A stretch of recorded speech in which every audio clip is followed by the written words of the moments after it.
Okay, how's it going, everybody? I hope you're all doing well.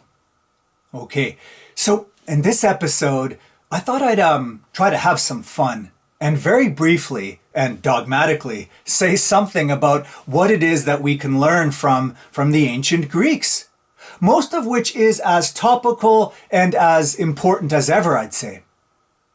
Okay, so first of all, going back to ancient Greece introduces us to a world where it mattered to be able to speak well.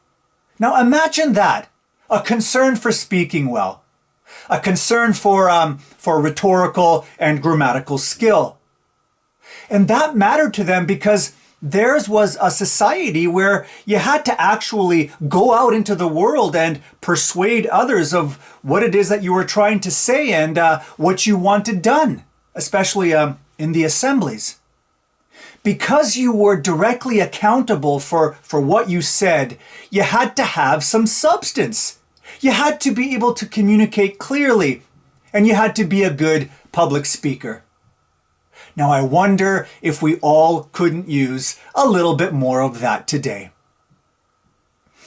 And then there's the philosophers like Socrates and Plato.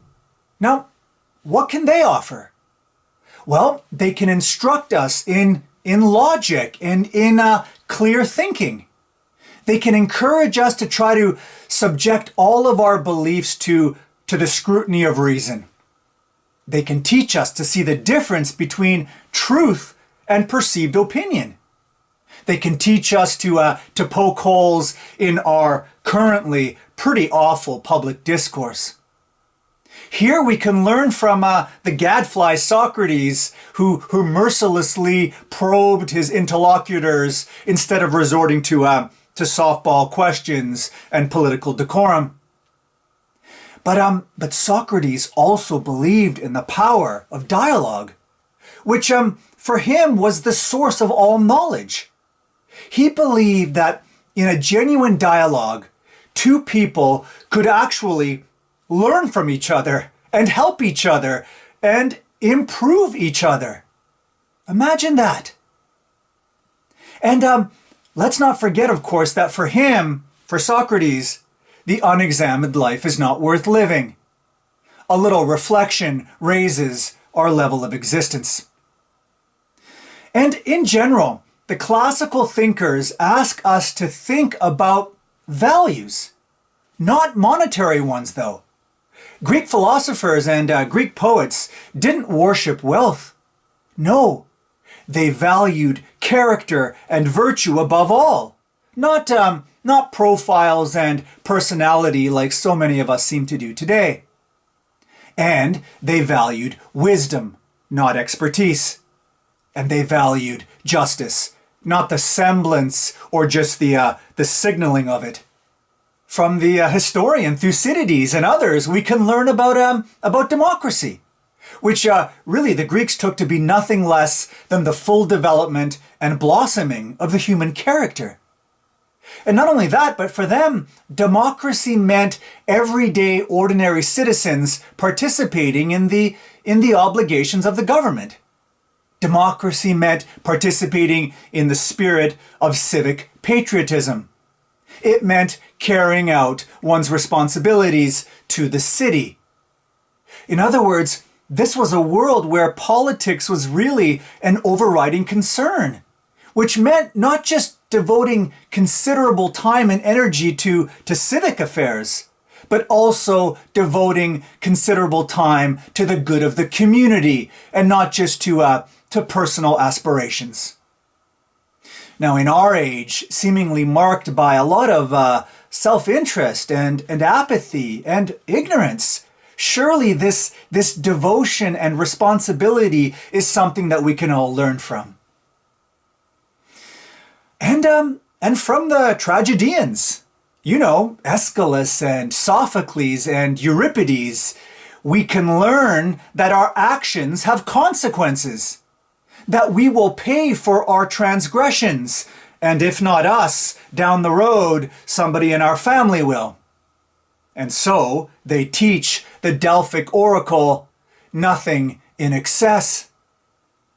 And the tragedians teach us that no matter how special we think we might be, we're not invulnerable and we can never ultimately get away with things. No, the only ones who can do that are the gods. That's a privilege only they have. From Sophocles' Oedipus Rex, we learn that maybe we don't know as much about ourselves as we think, that we are a riddle that can't be solved, that Anthropos is an enigma. From Euripides and his heroine, Medea, we can learn about female oppression and how the burden of being a woman is often more difficult than that of being a man, and how giving birth is more arduous than warfare. And from the comedians like Aristophanes, we learn that comedy isn't benign, that in fact it can be the most powerful form of critical and political commentary. I mean, just watch the plays of Aristophanes where he subjects and reduces power-wielding politicians to the most brutal satire and caricature. From the incomparable Homer, we discover how to reveal a person's conflict in a few brilliant lines. Lines as crystalline and as dazzling as the Greek sky. From Homer's Iliad, we might learn that war is absolutely brutal and a killing field. It's a fever of bestiality. It's where bodies claw the dust in black waves of pain. It's where people are reduced to objects, the lowest form of which, of course, is the corpse. Now, sure, nobility and heroism and courage are important, but war is hell all the same. There's no way to avoid grieving over a son or over the loss of an entire culture. There are no winners in war. Maybe we should come to love Odysseus' longing for peace more deeply than Achilles' wrath.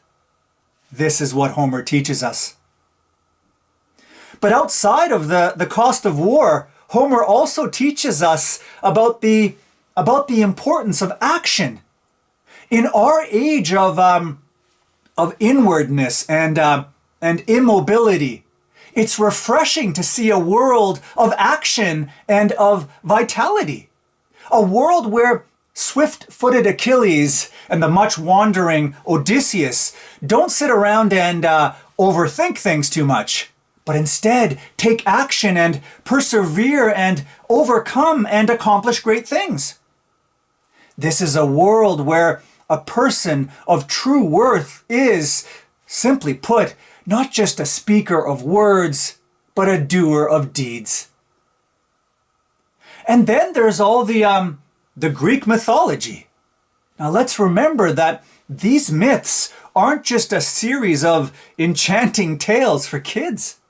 No, most of them can be described as psychological allegories that deal with the complex and subtle and recurring problems of human existence.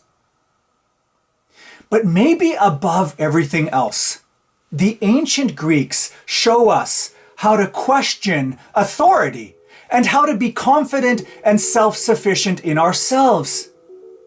I mean, whether it's Prometheus who rebels against Zeus and steals fire for humanity, or Sophocles' Antigone who refuses to concede to her tyrannical uncle's order by burying her brother, the impulse to question and rebel against received opinion and authority is a powerful one, and it testifies to their burgeoning humanistic spirit. A spirit that testifies to the dignity of the human being and to the marginalization of the gods. And this, of course, is what we learn too from their art. Like, for example, their statues. This art was idealistic. It was art which aspired to a finer, more perfect representation of what was actually seen, exalting the nobility and the beauty of the human being. and really of the cosmos as a whole. So, I don't know, maybe a few things to draw from, wouldn't you say? Bye for now.